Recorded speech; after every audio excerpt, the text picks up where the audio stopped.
नमस्कार, मैं नीरज पारिक आप सभी के साथ। आप इस बात को भली भांति समझ रहे हैं कि 2026 में जो ये इतनी बड़ी उथल पुथल हम देख रहे हैं, इसकी शुरुआत अगर हम जाकर के तलाशे तो 2022 में कहीं नजर आती हैं। और ये तनाव जिन दो देशों के बीच में हुआ था वो था रशिया और यूक्रेन। आप सोच लीजिए कि यूक्रेन की डिमांड क्या थी। यूक्रेन की डिमांड थी कि हमें नेटो की मेंबरशिप चाहिए, और रशिया का क्लियर कट ऑब्जेक्शन था कि आपको नेटो की मेंबरशिप हम नहीं लेने देंगे। That's it. इसी मुद्दे को लेकर के जिस देश ने सबसे ज्यादा प्रोपेगेंडा फैलाया और थपकी मारी यूक्रेन के पीठ पे कि बेटा संघर्ष कर, हम तुम्हारे साथ हैं, वो अमेरिका था। लेकिन साहब, वक्त बदला, जज्बात बदले। नेटो का जो सफर था इसका कहीं का थम गया। मना कर दिया गया, नेटो के अंदर इसकी एंट्री नहीं हुई। और इसको एक आप शुरुआती जो समय था उसके रूप में देखा जाए तो पहला झटका जो नेटो के मेंबर्स को लगा था कि यार इस तरीके से कैसे धोखा हुआ है, क्योंकि सारा तनाव, सारा टेंशन, सारा पैसा खर्च जो हुआ था वो इसी को मेंबर बनाने के लिए हुआ था। और लास्ट मोमेंट पे रशिया ने जो था वो अपना दम इस प्रकार दिखाया कि अमेरिका बैकफुट पे चला गया। ये पहली विक्ट्री पुतिन के खाते में गई जब ये माना गया कि पुतिन की डिप्लोमेसी ने यूएस की उस ट्रंप डिप्लोमेसी को फेल कर दिया है। अब आप समझिए इसकी शुरुआत या इसका एक और फेज जो उस नेटो की और यूएस के उस दूरी का कहीं बनता है। क्योंकि सच बात यह है, वीडियो के एंड में आप इस बात को जज कर पाएंगे कि जितना ये एग्रेसिव होकर के कह रहे हैं कि जी हम नेटो के साथ में नहीं रहेंगे या नेटो से हम दूरी बनाते हैं, नेटो नेशन भी कहीं ना कहीं खुद को सेफ फील कर रहे होंगे। ये बात प्रूव हो जाएगी। आप देखिए यहां पे जो मार्को रूबियो आप देख रहे हैं, ये यूएस के स्टेट सेक्रेटरी हैं। इन्होंने उस समय पे बयानात दिए थे कि यार हमें ना अब हमारे बजट को हम खराब नहीं कर सकते, क्योंकि एक बहुत बड़ी मात्रा में नेटो में यूएस का सपोर्ट है। लगभग 66% जो अमाउंट है नेटो के टोटल एक्सपेंस का वो हम देते हैं। अब यूएस जो है वो अपने और एजेंडा पे काम करेगा। हमारे को और जियोपॉलिटिकल लोकेशंस हैं, जैसे इंडो पैसिफिक है, मिडिल ईस्ट है, उन पे हमें फोकस करना है। तो अब हम हमारे बजट को डाइवर्ट करेंगे। ये एक बड़ा आराम जो था वो नेटो नेशंस को उसी समय मिल गया था कि जिस डिटरेंस या जिस सुरक्षा का आभास अमेरिका से इनको होता है, ये अमेरिका कुछ कदम पीछे अपने लेने शुरू कर चुका है। रही सही कसर, आपको पता होगा कि उस तनाव जो यूक्रेन और रशिया के बीच में चला था, उसमें यूएस ने जो अपना पैर फंसाया और उन्होंने अनाउंस किया था कि शांति की वार्ता आगे बढ़ाएंगे, अलास्का में मुलाकात करेंगे। अलास्का में यानी अगस्त 2025 में अमेरिका के अलास्का में रशियन प्रेसिडेंट व्लादिमीर पुतिन और यूएस प्रेसिडेंट डोनाल्ड ट्रंप जब मुलाकात करते हैं तो यहां से एक बहुत बड़ा परिवर्तन जो है वो देखने को मिलता है। इसी के बाद में नवंबर 2025 में आई न्यू सिक्योरिटी स्ट्रैटेजी ने तो सारे माहौल को पलट के रख दिया। तो एक विशेष बात हो जाती है कि क्या इस नेटो के जो दफन होने की शुरुआत है वो उसके रूट में क्या हम एक मेजर स्टेप या मेजर माइलस्टोन इस एग्रीमेंट, इस डॉक्यूमेंट को मान सकते हैं। हमें थोड़ा इसके बारे में जानना चाहिए।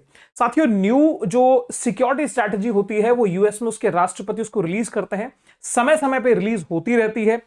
अब यहां पे किन देशों को खतरा माना जाएगा, किन को हम साझेदार मानेंगे, भविष्य में विदेश नीति हमारी किस दिशा में चलेगी, सैन्य नीति क्या होगी, रक्षा खर्च कैसे होगा, जियोपॉलिटिक्स की स्ट्रैटेजी क्या होगी, कुल मिलाकर के आप इसको यूएस का सिक्योरिटी कॉन्स्टिट्यूशन कह सकते हैं। मतलब ये कि इन नियमों के आधार पे यूएस की आगे वाली पॉलिसीज बनती हैं, दुनिया में किस देश के साथ कैसा व्यवहार होगा, इन चीजों पे जज होता है।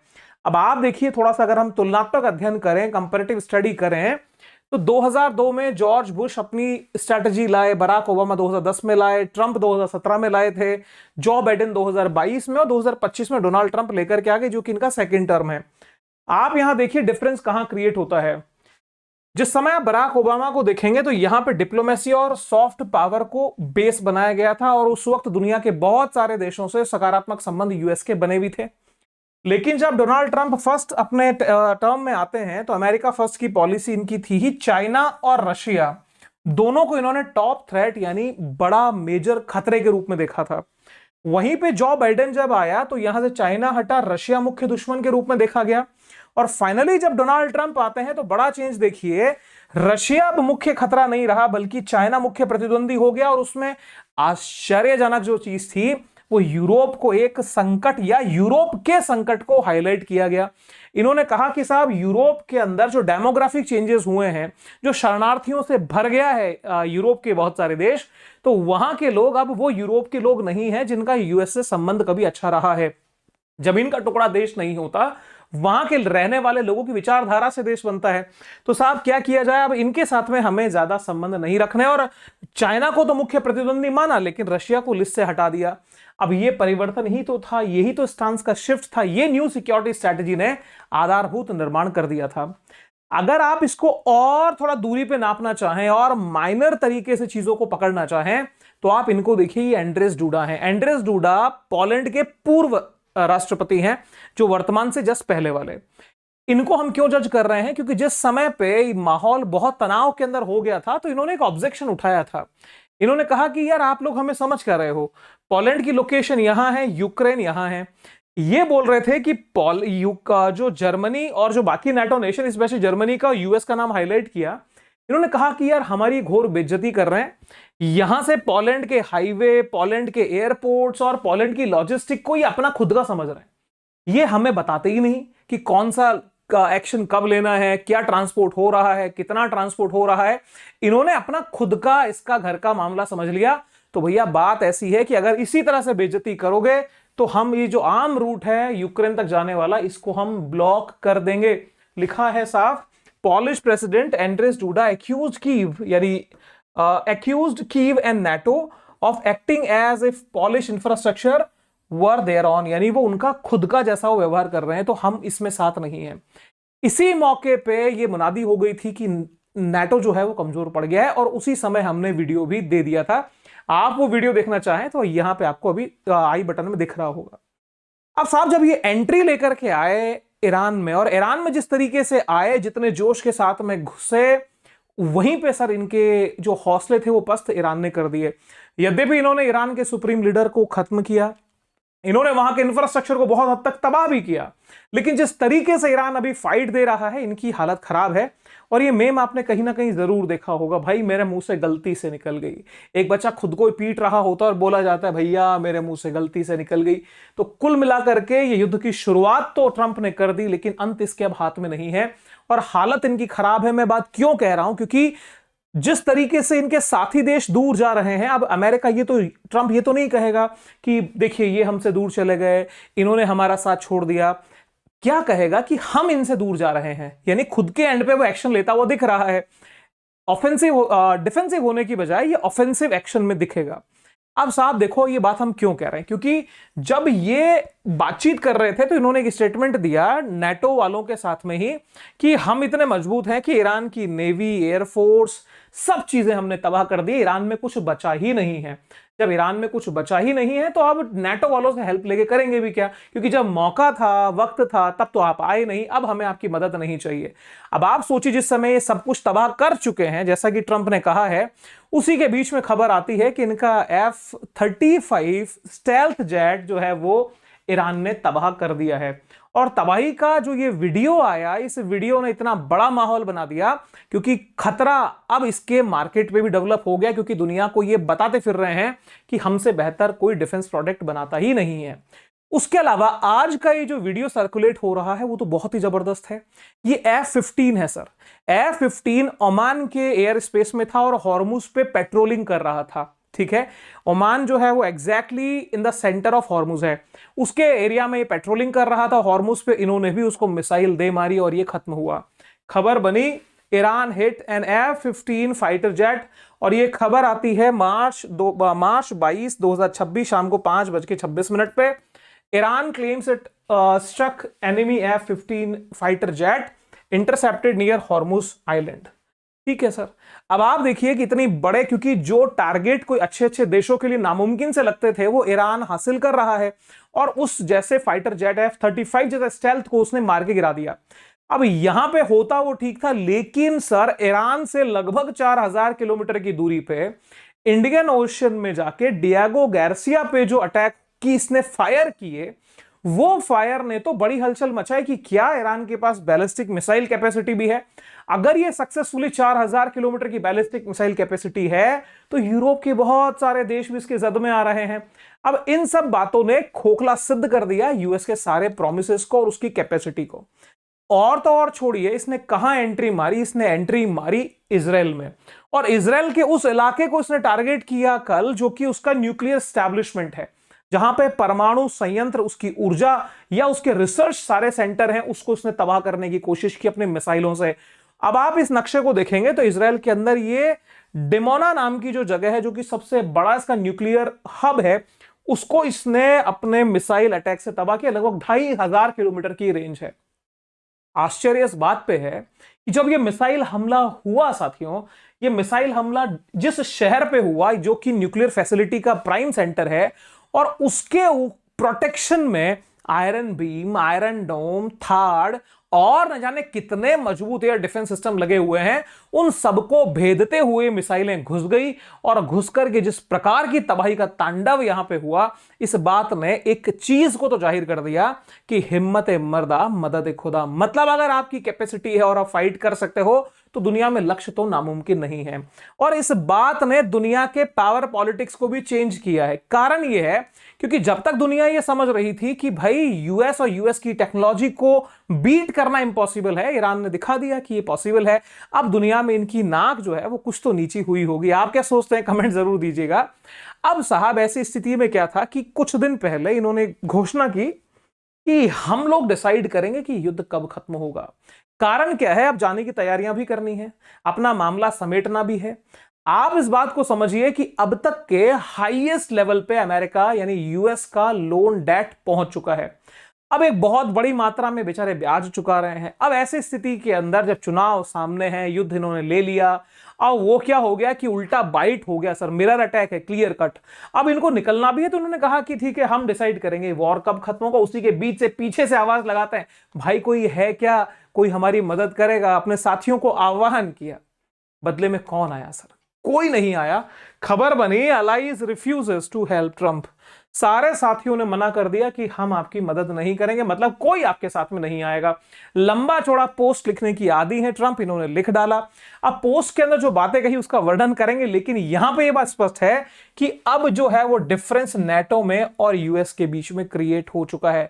तो बात यह है कि क्या नेटो बिना यूएस के सर्वाइव करेगा? दूसरी बात यह है कि क्या बिना नेटो के अमेरिका अपने उसी अस्तित्व को बरकरार रख पाएगा? ये बड़े मतलब एक जियोपॉलिटिकल शिफ्ट की तरफ दुनिया बढ़ी है। आप ये देखिए कि जब अपने बयान इन्होंने दिए तो सबसे प्रमुख बात इन्होंने कह दी, we no longer need NATO. अब हमें बहुत ज्यादा जरूरत नहीं है। उस पोस्ट को अब जरा देख लिया जाए। बहुत सारी बातें इन्होंने लिखी है कि बहुत हमने सबसे बात की, शुरू में ही हमें मना कर दिया कि हम आपकी मदद नहीं करेंगे। आगे लिखा है, I am not surprise by their action, मुझे कोई आश्चर्य नहीं है। Where we spend hundreds of, फिर बाद में गिनाते हैं कि भाई तुम नेटो वाले देश हो, तुम्हारे पास हम हंड्रेड्स ऑफ बिलियन डॉलर सालाना खर्च करते हैं, और ये एक तरह से वन वे स्ट्रीट है, सिर्फ हमारी तरफ से पैसा जा रहा है, तुमने आज तक कुछ किया नहीं है। इसके आगे लिखा है, we have had such military success, we no longer need और desire the NATO countries assistance. हमें तुम्हारी सहायता की जरूरत नहीं है। अब सहायता की जरूरत नहीं के साथ साथ में अंत में इन्होंने कहा कि हमारे बिना नेटो जो है वो पेपर टाइगर यानी कागज का शेर होकर रह जाएगा। पेपर टाइगर वर्ड मेरे ख्याल में हो सकता है यूएस की जो पॉलिटिक्स उसमें कुछ ज्यादा चलता होगा, क्योंकि कुछ समय पहले इन्होंने रशिया को लेकर भी पेपर टाइगर वर्ड यूज किया था।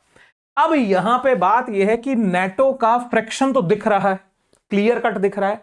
अब मुद्दा जो बनेगा वो ये कि किसको किसकी जरूरत है, कौन किसके बिना अधूरा रहेगा। आप इस बात को देखिए, जो मार्क रूट हैं जो कि सेक्रेटरी है नेटो के, इन्होंने कुछ ही दिन पहले अपने मन का डर दिखाया था। नेटो के सेक्रेटरी या नेटो चीफ जिन्हें कह सकते हैं, यह खबर है 27 जनवरी 2026 की। इन्होंने लिखा था कि Europe can not defend itself without US. मतलब कि यूरोप के देश बिना यूएस की सहायता के खुद की रक्षा नहीं कर पाएंगे।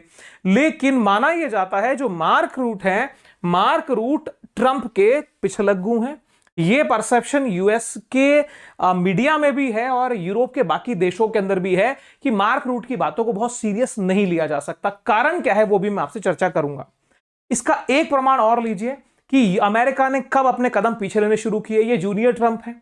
जूनियर ट्रंप जब यात्रा पे गए थे यूरोप में, तो उसके बाद उन्होंने कहा था कि US not idiot with chequebook. हम पागल नहीं है कि चेकबुक लेके बैठे तुम्हारे पैसा फाड़ते जाएं।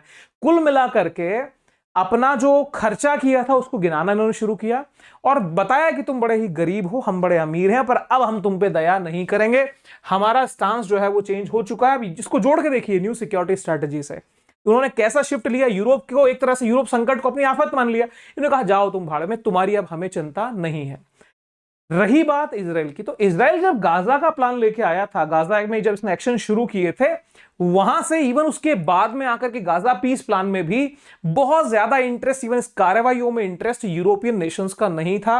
और यहीं से भी एक बात हो रही थी कि जिस तरीके से यूएस इजराइल को अंधा सपोर्ट कर रहा है, यूरोपियन नेशंस को थोड़ा वो अखर रहा था, यहां से भी उस दूरी को आंका जा सकता है। लेकिन अब बात है कि अब इन देशों का क्या होगा, कौन किसके बिना अधूरा है। क्या अमेरिका जो सोच रहा है कि हमारे बिना नेटो पेपर टाइगर है, वो सच है, या तो नेटो के बिना अमेरिका पेपर टाइगर वाली सिचुएशन में आएगा? क्योंकि वर्तमान में जो ये फाइट कर रहा है उसमें तो ये बैकफुट पे जाता हुआ दिख रहा है। लेकिन एक संभावना पे बात कर लेते हैं।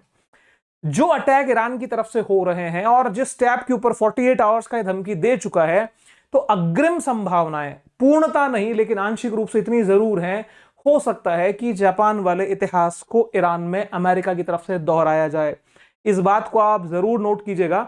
फ्यूचर में भी कोई ऐसी घटना होती तो इसी बात का हम रेफरेंस आपको जरूर देंगे। कारण क्या है? क्योंकि हर रास्ते से मिलती हार व्यक्ति को बौखलाती है। जापान में हुई वो भूल शायद ईरान में अमेरिका दोहरा सकता है। खैर, आगे बढ़ते हैं। तो साहब यहां पे क्या है, बाकी देशों को इस बात का आइडिया है कि आप तो मेक अमेरिका ग्रेट के नारे लगा रहे हो। अब ग्रेट से तुम कितने अलोन हुए, ग्रेट से तुम कितने रिग्रेट हुए, तुम्हारे हालात क्या है, बाकी देश बहुत बेहतर समझ रहे हैं। अब यहां पे बात ये देखिए कि अली हुसैनी खामेनी की हत्या के बाद में इनकी अपेक्षाएं थी कि बाकी साथी देश जो हैं वो तारीफ करें और कहें कि भैया जिसे हम आतंकवादी देश कह रहे हैं वो आतंकवादी है। इनके साथ में कोई आया नहीं आया। और वहां पे जो रिटेलिएशन ईरान की तरफ से हुआ, चाहे फिर वो साइप्रस में यूके की साइट हो, या तो डियागो गार्सिया हो, या तो इजराइल हो, हर तरफ से 360 डिग्री पे इसने अटैक किए। इसने भी यूरोपियन नेशंस को सोचने मजबूर किया कि भैया हम इस फटे में पैर नहीं फंसाएंगे, दिक्कत हुई तो हमें समस्या यहां पे खड़ी हो जाएगी। अब आप इस बात को समझिए कि जिस समय पे जो प्लानिंग सारी चल रही थी कि हम ट्रेड एग्रीमेंट्स वगैरह करेंगे, अमेरिका की अर्थव्यवस्था को और मजबूत बना लेंगे, उसी के बीच में यूएस के सुप्रीम कोर्ट ने सारे के सारे मामले को कचरे के बस्ते में डाल दिया। कहा कि आपके सारे काम इलीगल है, टैरिफ्स बेकार हैं। इसी बात से नाराज होकर यूके की पार्लियामेंट ने उस डील को ही होल्ड कर दिया कि साहब आप माफ करो, हम नहीं कर पाएंगे। वैसा ही भारत ने भी किया। तो यूएस की कमजोरी या यूरोप से दूरी का एक आधार तो यहां भी नजर आ रहा है कि कैसे ईयू ने भी, ईयू को आप एक तरह से आप कॉमर्शियल वे में देखो या एक मार्केट के ढंग से देखो तो आप उसको ईयू कहिए, और वही लमसम देश नेटो का पार्ट भी है डिफेंसिव उस स्ट्रेटजी के अंदर आकर के। तो कुल मिला के इन्होंने अपने रास्ते नापने शुरू किए, क्योंकि ये देश भी वेट कर रहे थे कहीं रास्ता मिले और यहां से भाग चले। अब साहब देखिए, नेटो नेशंस का बैकफुट पे जाना या नेटो का दूर होना, सबसे बड़ा संकट जिस पे खड़ा करेगा वो है व्लादिमीर जेलेंस्की, यूक्रेन के राष्ट्रपति। क्योंकि इनका भविष्य जो है वो अधर में आ जाएगा। यहां पे निश्चित रूप से विक्ट्री तो पुतिन की है ही। कारण, क्योंकि जिस प्रकार से अपने ही नेटो साथी के ऊपर इन्होंने डिमांड कर दी थी डेनमार्क से, भैया ग्रीनलैंड हम लेकर के रहेंगे। इसके अलावा कनाडा के अल्बर्टा को अलग करने की बात की थी कि अल्बर्टा में एक जनमत संग्रह कराइए और अमेरिका में मिला लेते क्योंकि यहां पे पेट्रोल बहुत है। तो एक आशंकाओं को जन्म दे दिया था, और यहीं से यूरोपियन नेशन कहिए या तो नेटो कहिए, डिस्टेंस बनाना इनसे शुरू कर चुका था। और नेटो फ्रैक्चर्ड है, इसमें कोई शक नहीं है। अब आप यहां पे एक दूसरे बड़े देश का रोल देखिए जो भविष्य में नेटो का यूएस बन सकता है। मेरी बात को सुनिए और समझिए। एक देश जो भविष्य में नेटो के लिए यूएस का काम करेगा वो है फ्रांस। फ्रांस कैसे सर? क्योंकि फ्रांस ने कुछ समय पहले, हमने खबर कवर भी की थी कि वो अपना एक न्यूक्लियर डॉक्ट्रिन ला रहा है। उसने एक अपने परमाणु नीति में नया बदलाव किया है, और बदलाव इतना बड़ा है, उस बदलाव की आप सोच नहीं सकते हैं। बदलाव इस लेवल पे कि France to boost nuclear arsenal, work with European allies. मतलब ये है कि अब साहब ये न्यूक्लियर डिटरेंस जो है वो प्रोवाइड करेगा, जर्मनी को भी सपोर्ट करेगा, जर्मनी के साथ चलेगा।